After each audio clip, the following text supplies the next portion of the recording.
Welcome back. You're still watching Business Morning. Now let's move on to our first conversation this morning. The real estate industry is undergoing a major transformation driven by technology, changing consumer behavior, urbanization, and sustainability concerns. From prop-tech innovation and smart buildings to green architecture and digital investment platforms, the future of real estate is being shaped by new ideas and smarter ways of doing business. But how is this evolution playing out in Nigeria and across Africa? And what are investors watching? And how can developers adapt to shifting market realities? And joining me to discuss the future of real estate is Imelda Usuru Olaoye. She's the CEO, founder, Think Meet Nigeria and Europe, and Green Mortgage. Good morning, Imelda. It's good to have you. Thank you. It's a pleasure to be here. All right, let's start off with how would you describe the current state of the real estate market in Nigeria and what is driving this evolution? I would say that the current state of real estate in Nigeria is actually taking cautious progress. There's optimism, although very cautious, but there is a serious progress when we look back to early 2020s to 2020, and then now there's been serious progress. Although there's been challenges such as inflation, forex policies, forex volatility has really affected the market, causing high construction costs, which has also made the market a bit unstable, especially for those people who were trading towards the off-plan sales. This cost of construction has actually really affected the pace of that. But there's actually growing demand for residential and commercial real estate. We haven't even scratched the surface yet. There's still need for homes. People do not still have access to homes. People do not still have, or do not match the population, in terms of housing in Nigeria. People are still looking for houses in urban centers like Lagos, Port Harcourt, Abuja. And then, of course, drivers of this evolution includes urbanization. Of course, the growing middle class also realize that there's a growing middle class, especially within the millennials, right? And then there's need for newer models of homes, newer types of homes. Of course, the diaspora market is now more interested in owning homes in Nigeria, which is very good for the market. And there's also increased interest from private equity and institutional investors, basically. So this has actually really shaped the demand, but the supply is still a bit low.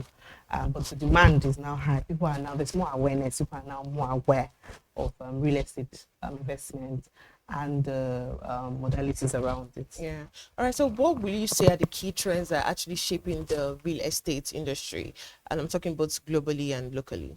Globally, of course, smart buildings globally, if you go across the globe, developed cities globally, there's more smart buildings now. Of course, integration of technology has also helped and shaped it. Of course, more sustainable construction is going on now globally, away from what's here in Nigeria. Of course, prop-tech adoption is now high, it's on the increase now. And then co-living, flexible workspaces. There's so much shift in that. Of course, now there's the integration of AI in real estate analytics, yes, and automation. So this has really, sort of like changed the modalities and the models of real estate globally. And then within us here in Nigeria, of course, it may not be as fast-paced as it is in other parts of the world, but there's also that shift now. People are now more conscious of integrating smart home automation in their construction. We have people now, developers now, looking at sustainable developments, digital platforms for listings are now a lot. So it's now a bit easier to search for a home. Unlike those days where you had to speak to people, there are now platforms where you can go and search for a property and from there make findings and follow through on that.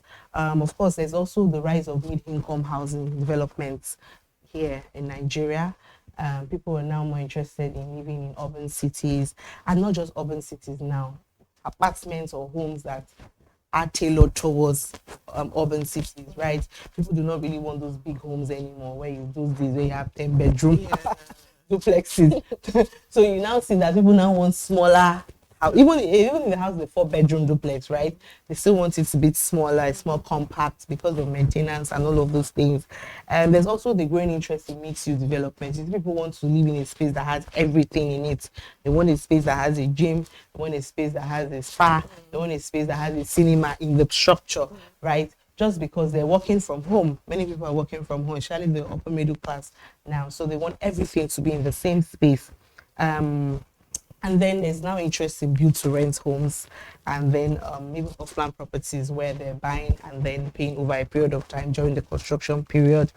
Co-living models. People now want co-living homes now. They don't mind due to affordability issues. So there's that trend also here in Nigeria, and then mixing it up with the global trend in terms of smart homes across the globe. So speaking about technology, you mentioned ProTep is actually changing a lot of things. Yes, so yes. How would you explain to us how it's changing the way we buy, sell, and also manage properties? Of course, digital listings has been very key in revolutionizing the real estate market here in Nigeria. Because if you've ever tried to find a property before, whether it's for rent or for sale or for purchase, right? It's a very tedious task, and that's one thing that digital listing has actually helped, to manage and to curb. So the fact that people can now find homes without having to go out of their space to go and look for it. So you can sit now in your office, see the property you're interested in, contact the seller, right? And then even get all the information before you go and realize that, okay, it's not what I want. So you don't bother leaving your space to go and inspect at the end of the day. And now there are even things like virtual inspection, right? Where you actually do not even have to be there. Virtual inspection, you see everything you want. There are now things like drone, that and little as photography and videography is actually impacting real estate transactions now in Nigeria, because I can see the entire area. Let's not forget the integration of Google Maps, right? So all of that has actually really helped. That's one part of it, which is real estate actually accessing first, right? Which is marketing, as the case may be. And now, when you now step a bit further in terms of integrating prop tech in property management, that's one thing, again, aspects of prop tech that has actually helped real estate, right? Especially management of properties. You may not never see your facility manager ever, except maybe and they don't even have to come. They just need to send the people who will fix the issue, right? So everything can now be automated, basically. So PropTech has actually really changed the narrative. Smart contracts, you don't have to, everything is now transparent. You can read your terms and conditions properly without having to go physically and see the person, right? You can digitally sign it and send it back. So has actually helped improve real estate transactions, PropTech. So we understand that there's rise in digital property platforms and also fractional ownership model. So how significant do you think this innovation are for the average investor? Fractional property is, in fact, it's one way for a newbie in real estate investment to start. Yeah, if you don't want to put in lump sum or a lot of money, you want to reduce your monetary contribution to investing in real estate, so you should probably consider fractional ownership, where you can come as a group and own a unit in a building or in a space, right? You can co-own it without actually having to subscribe to the entire space, and then you earn returns on investments on it at the end of the day, especially when you're looking to come in as an investor, right? So what that means is that you can come together as a group and purchase one unit, 1-bedroom apartment in Lekki Phase 1, and you own it and you manage it together. Whether you put it up for rent or you put it up for short let, you're earning from that purchase, right? So that's what fractional investment does, and it has actually helped newbies to enter into not even just newbies, whether you're looking to invest but with little capital. Yes, that's a way to step into the real estate space using fractional ownership. And then of course, there's now the impact on this. There's more wealth creation, right? People can now, because real estate actually gives very high returns on investments, right? So many people can now access or gain from the reward dividends of real estate through fractional investments. So you do not have to have the lump sum. You can start. Now, another way is that uh, uh, uh, um, I'll still go back again to the off-plan model where you just have to put down a certain percentage of the cost of the property and you pay over a period of time. For me, I feel like that's still the same model, right? So you're contributing monthly to owning the property without actually having to bring out a lump sum, immediately. So that's one way that it has actually helped. And as I earlier said, that's boosting wealth creation. Yes. All right, so let's talk about Nigeria at real estate sector embracing the green building. How are they embracing it? Do you see it as being positive? Do you see that as a green light, or we're just Still not sure about it? Yeah. Okay, so the truth of the matter is that I would say that there's actually more awareness as regards that.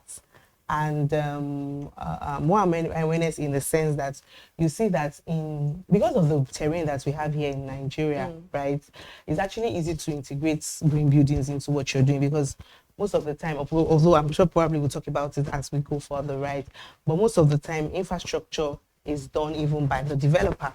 So when I say infrastructure, I mean like food creation and all of that. Most of the time when you're building a new site, right? So it's easy to integrate green buildings technologies or green building systems into this project.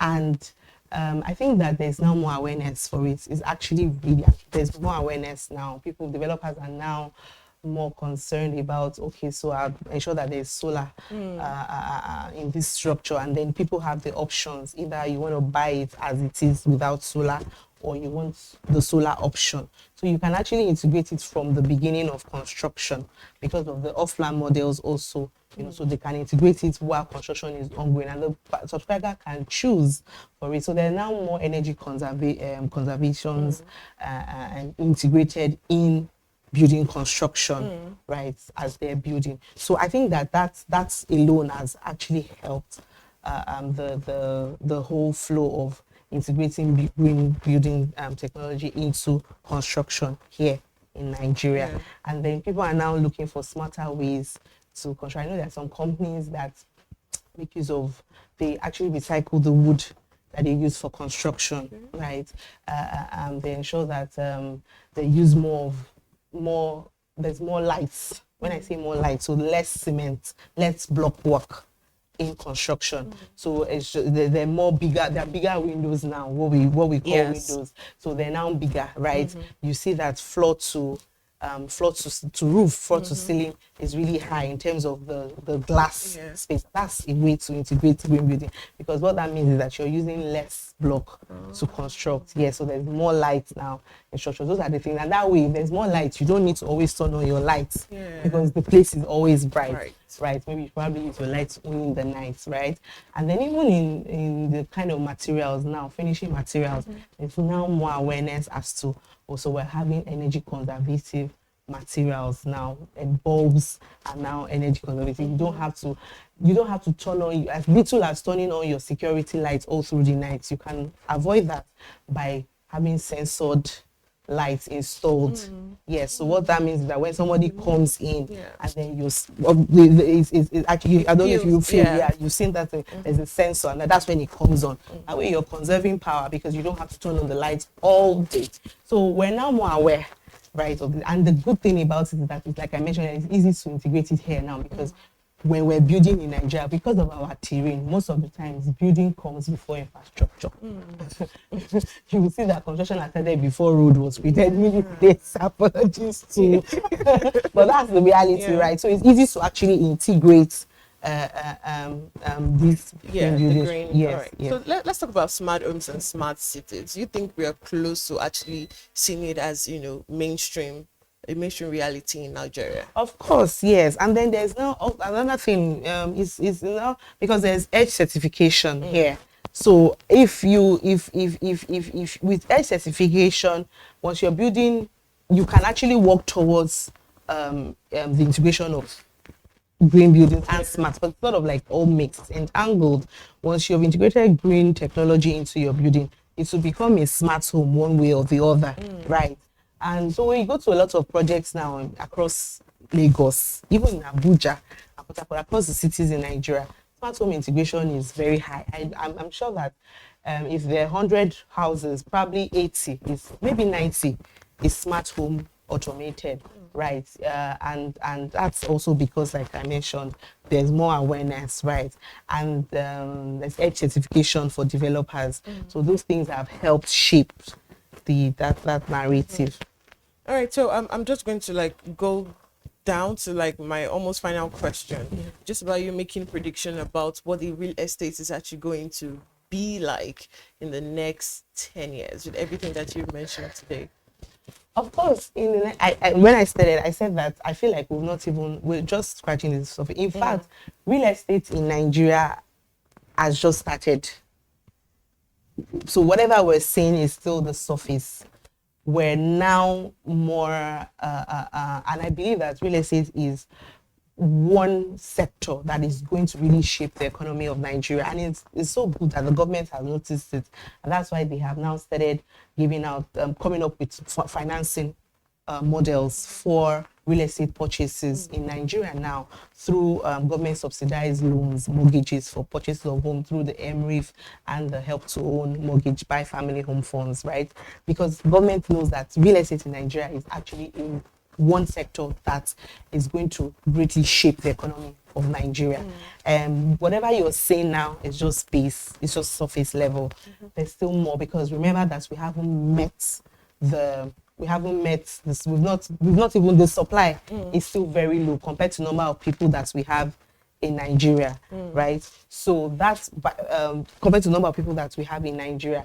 And so there's still room for growth. There's still room for inclusivity. I've talked about financing, access to funding is definitely there. Government has put in their own, and then even private investment also is becoming something that people are now looking forward to. People are now more interested in investing in real estate, whether through fractional home ownership or through investing and just getting my real returns, because the returns on investments in Nigerian real estate is very high compared to other parts of the world.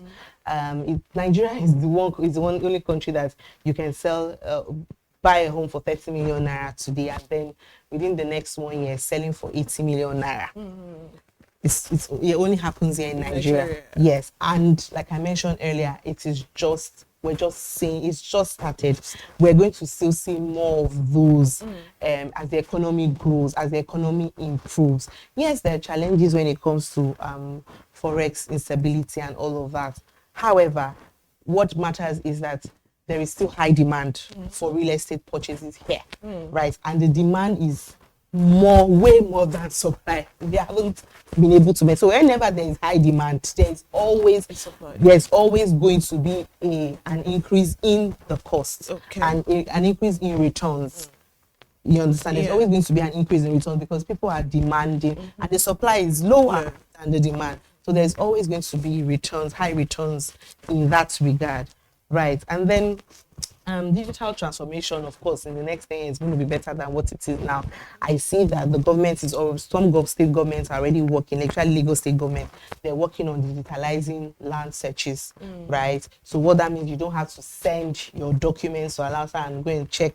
They started it already. So you can, at some point, the plan is that from your house, you can search for the title of this property and confirm, right, that it's actually it's something that you should purchase. Yes, it's genuine or not. Exactly. And I see that in the next 10 years, there's definitely going to be better results in that area.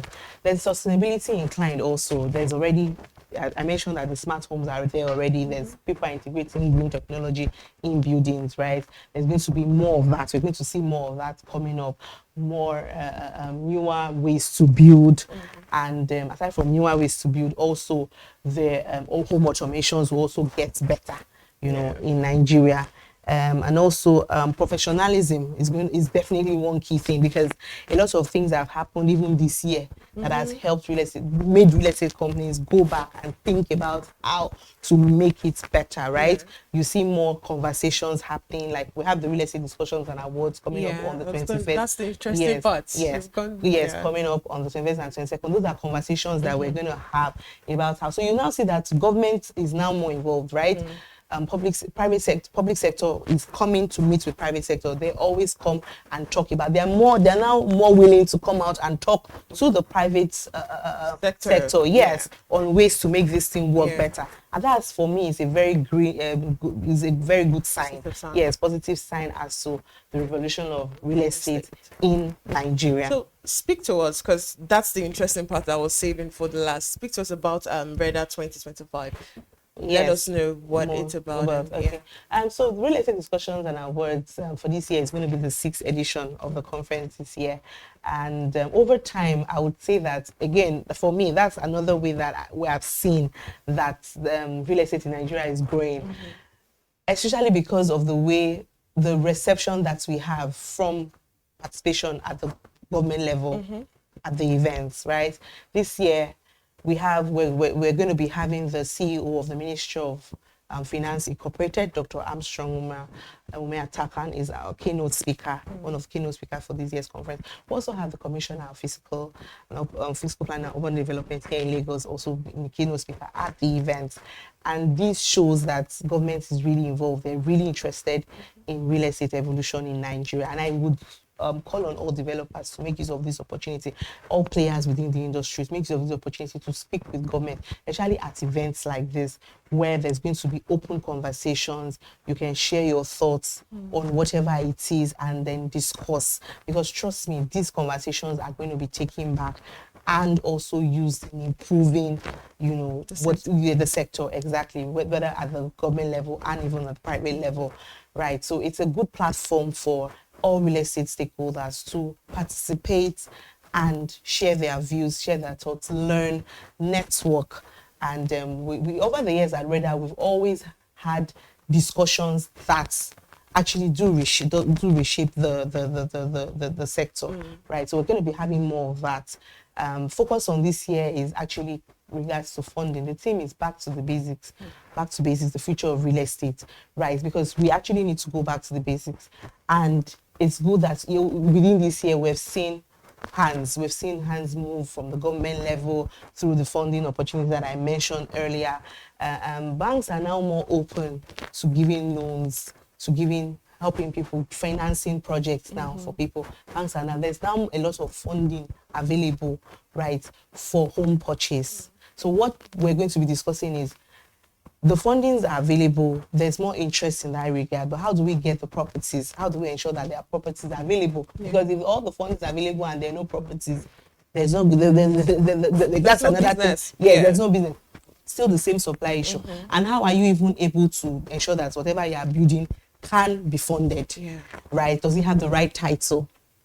Does it have the right title? Because if the title is not right, there's no funding. Nobody's going to drop money on a property that doesn't have the right title. So those are conversations that will be happening. How can you tell? How can you, you even as a buyer, how do you know that this title is right for me to purchase a property? How do I know that? How can I tell? What are the signs to see that, okay, I'm on the right track, I've gotten the right title? Because there are title discrepancies in properties across Nigeria, and that's one thing that government is trying to work on. Whether even in Abuja, you see how the minister has worked on ensuring that all lands are registered, right? So these are things that we'll be discussing also at the conference. Yeah, it promises to be packed from everything that you say. Yes. All right, we look forward to it. Thank you so much for your time, Imelda Soro Olaoye. She's the CEO, founder, Think Meets Nigeria and Europe, and Green Mortgage. It was really good to have you on Business Morning. Thank you very much.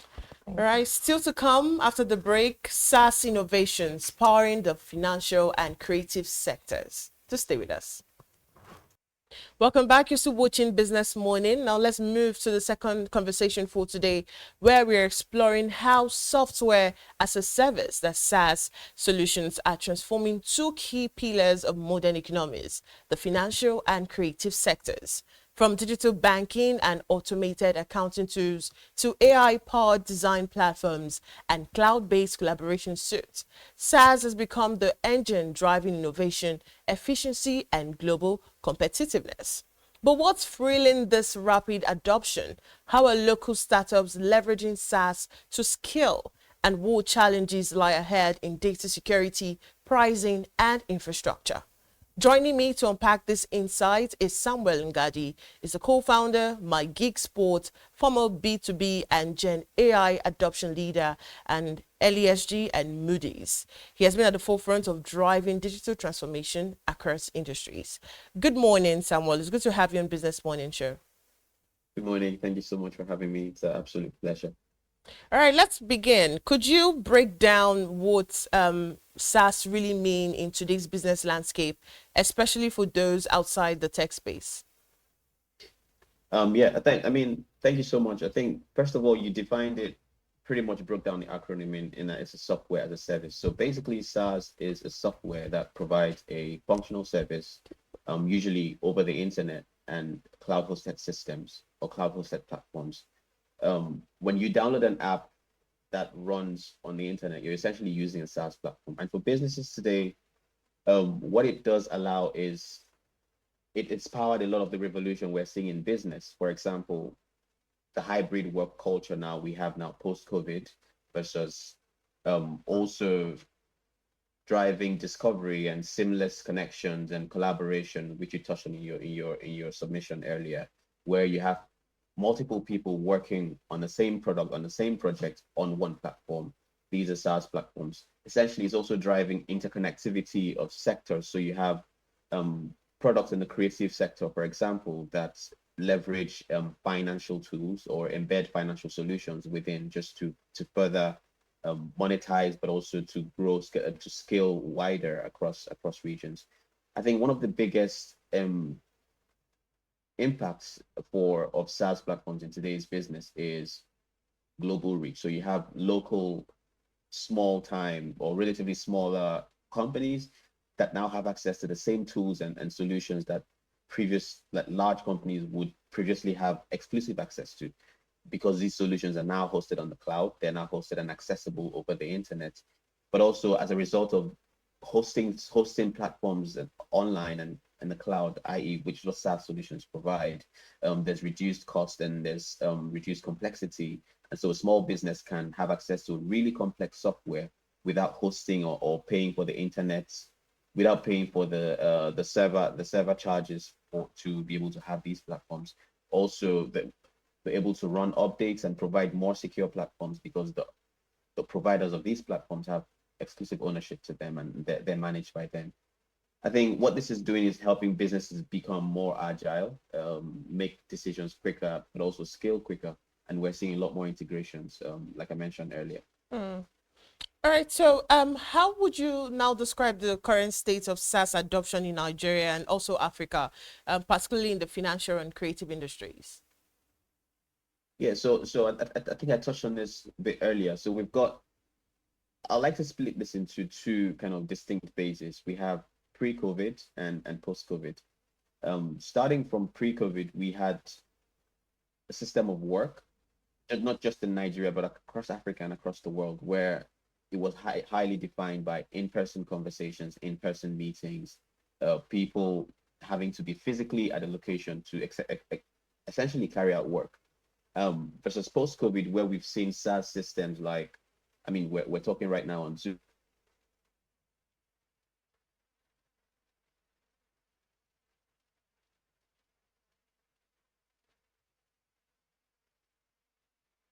Betty was trying to explain to us, describing the current state of SaaS adoption in Nigeria and also in Africa.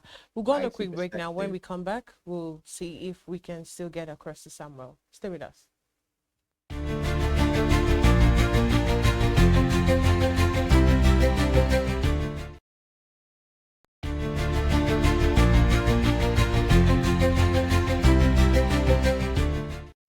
Welcome back. We still have Samuel Ngadi speaking to us about how, the current state of SaaS adoption is in Nigeria and Africa.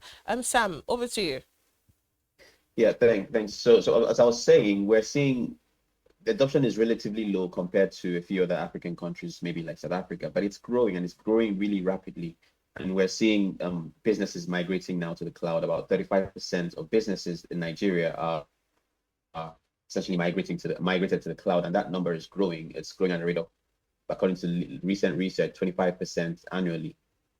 We're seeing a lot more regulations, tighter IT regulations around data privacy, which you touched on as well, around the technology and around cloud computing, which are helping to, better define the landscape and encourage more players to participate, both in terms of providing SaaS solutions, but also more players to actually use these solutions, right? Both international and local players.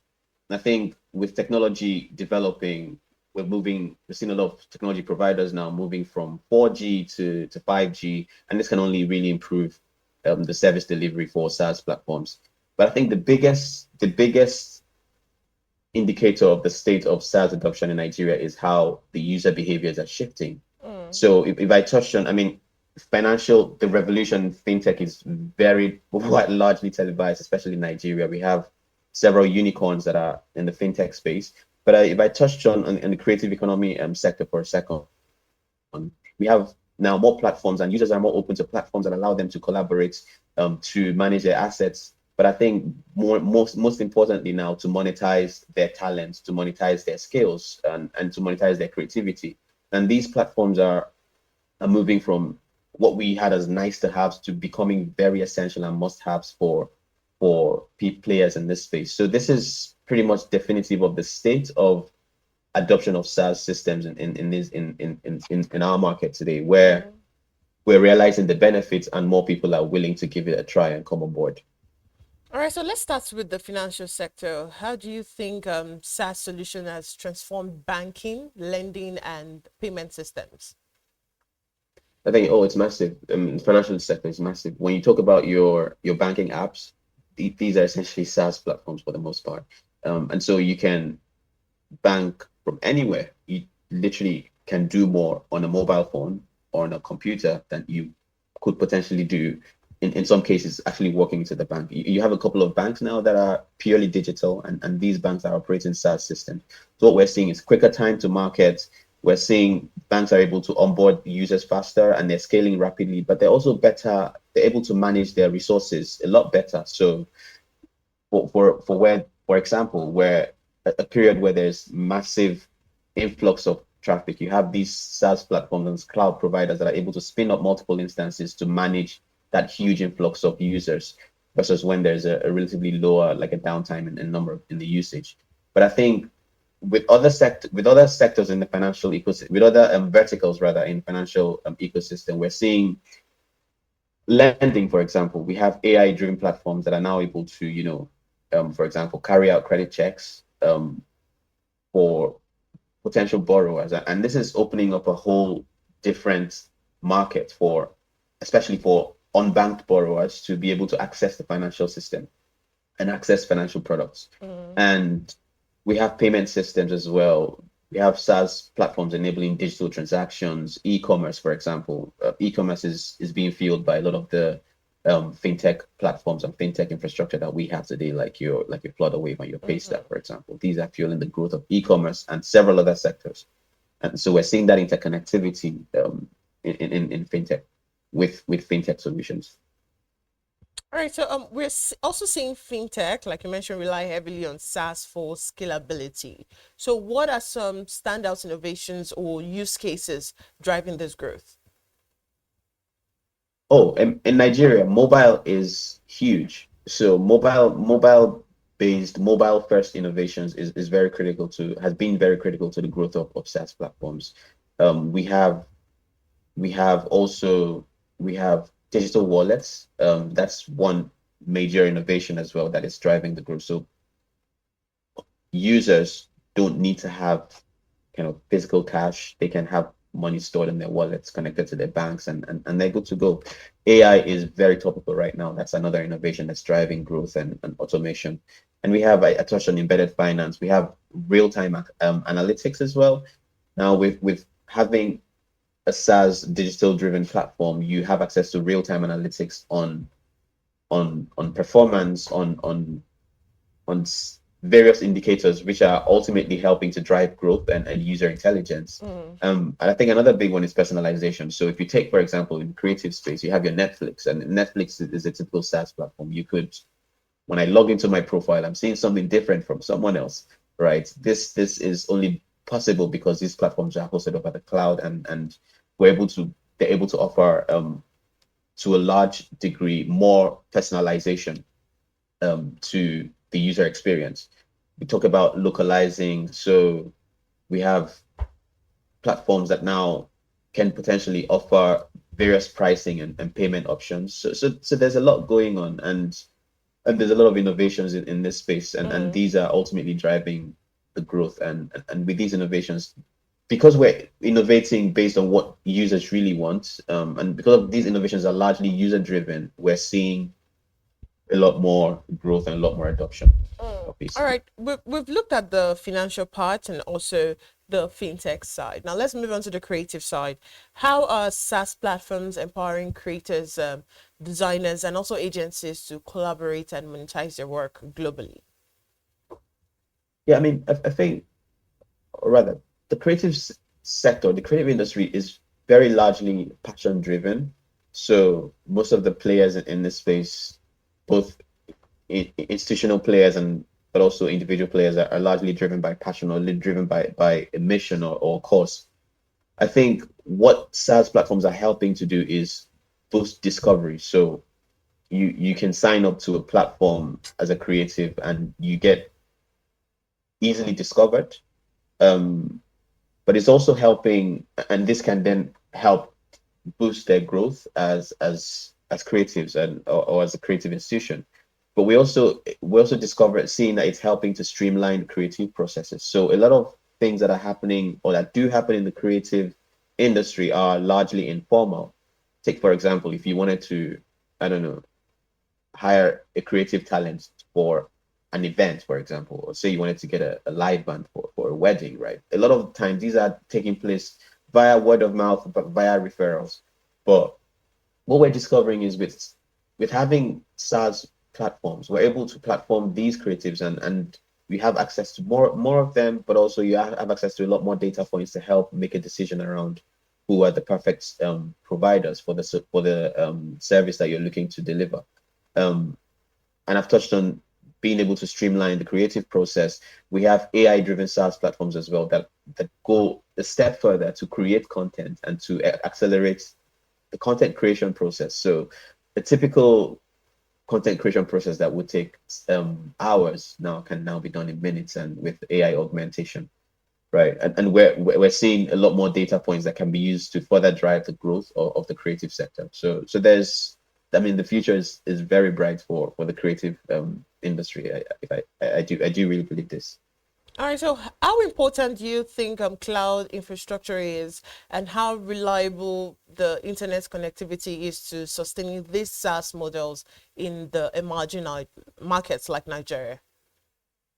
Oh, I think by definition, like, the internet is the backbone of SaaS service delivery. So a good internet is absolutely non-negotiable, because it not only determines the functionality of the SaaS, or the workability of these platforms, but it also determines the user experience. And so it's absolutely critical in sustaining different models. So we have B2B models of SaaS platforms, which is platforms that are provided by businesses to serve business needs, but we also have B2C models, and several of them on other models. But one underlying factor that cuts across the various models we have is quality of internet. And but also we have other factors like the price, the cost of internet service, the availability as well, because it's one thing to have good quality, but it also needs to be available consistently. And I mean, this is one challenge that we've made significant progress in Nigeria, but also in Africa. But there's definitely a lot more room for growth, especially with the newer internet technologies coming to the fore. One major concern for SaaS adoption is data privacy and cybersecurity. How do you think, or tell us how companies are actually addressing this risk? Oh yeah, I mean, this is massive. I think there are so many facets to addressing data privacy concerns. There is the role of the government and regulators.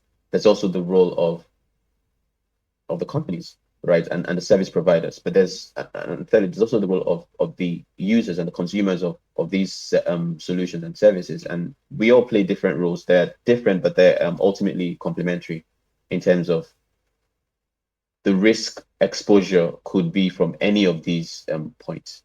And so for example, with the era of AI, that risk has grown exponentially as well because you have potentially deep fakes and you have people can do a lot more a lot quicker.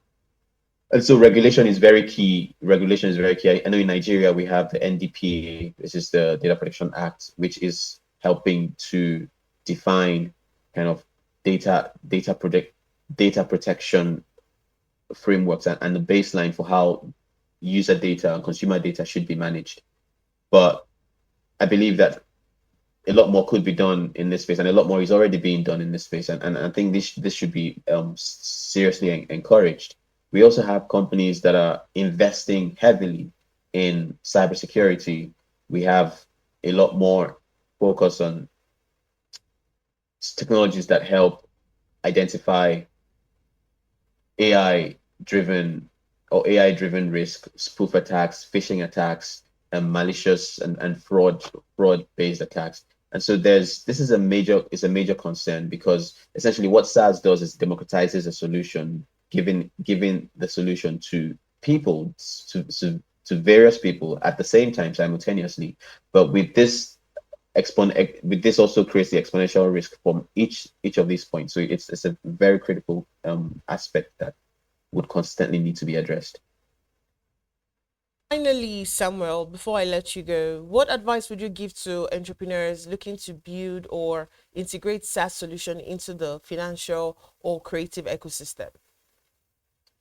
I think it's important to. Sorry, can you put the question again? So I said, what advice would you give to entrepreneurs who are looking to build or integrate SaaS solution into the financial or creative ecosystem, wherever they find themselves? Yeah, thanks. No, I think it's important to. I think what SaaS systems look to do and do so well is streamlining and digitizing a workflow. So it's very important as a creator looking to create a SaaS-based system to identify one workflow, ideally one that is painful and one that has potential for to impact a large number of users and own that workflow, but also solve to address the pain. Because if a SaaS solution doesn't address pain, I can guarantee that people will not subscribe to it. So if a solution solves a problem and solves that problem really well, then people would be incentivized to subscribe to these solutions. I think another thing that entrepreneurs or players in this space can do really well or should be doing is, especially in our part of the world, in Nigeria and Africa, is leverage our local insights. We can't always rely on what's out there in the foreign or developed market, so to speak. We can leverage our local insights, but build with those global standards as well to solve our own problems. And I think the third thing I would say is be obsessed with delivering value and delivering value very quickly to the users of your solution, because that's absolutely critical to the lifespan and longevity of a SaaS provider or a SaaS build. All right. Thank you so much for your insight on the Business Morning Show, Samuel Ngadi. It's really good to have you. Thank you. It's been an absolute pleasure. Right, that's been our focus on Business Morning, shaping the next phase of Nigeria's beauty industry and also the future of real estate. And we looked at SaaS innovations powering the financial and creative sector. I'm going to give my take on the first conversation we had, which was the future of real estate. I'm very sure that whoever or wherever you're watching this, you probably have someone on your WhatsApp or your IG status or even on Twitter sending you messages about buying real estate. There's an apartment to let, there's a land for sale, or there's a house to buy. And one of the things that actually accompanies it is either a fine lady or someone yelling at you, see space, see space. And it can be very overwhelming and confusing. But I digress. The Nigerian real estate sector is arguably the country's most visible investment class, fueled by relentless, high-octane marketing that paints it as an infallible asset. Now, this daily barrage of adverts promising luxury, stability, and also generational wealth raises a fundamental question at the heart of the market frenzy. Is Nigerian real estate genuinely the new gold, or are we witnessing the creation of speculative bubble built on hype and scarcity? And this is despite its immense potential and significant contribution to the national GDP. We can see that the industry is actually simultaneously defined by its chaotic anyhow heads and widening chasm between supply and the actual need. Now, is there a control as to where and what kind of property can be constructed and sold? Because as lucrative as the real estate industry is, there's still a housing deficit, and getting a piece of real estate requires connection. If we can be truthful, connection, fraud, or your family hands down from your father's father. So I'm sure we've heard stories of people who have turned from rag to riches off real estate, and also we've heard of building collapse just after a few months of construction. So how do we regulate this industry in order to make sure there is an apartment for that young budding woman or man who just got his first job and needs a place, while also catering for the high-end 1% of 1%? Now, you get all of that information when you actually, go for the real estate event. All your questions are going to be asked, and you also ask questions of if we need better policies for this booming industry, or are we to continue the beautiful lie of beautiful houses with less substance. You get all of that once you actually attend the real estate discussion and award event 2025. And that's the much we can take on Business Morning segment today. I am Deborah Eze. Thank you for watching, and do stay with us as the breakfast show continues with the big story with Elizabeth Musa after the short break. Have a good morning.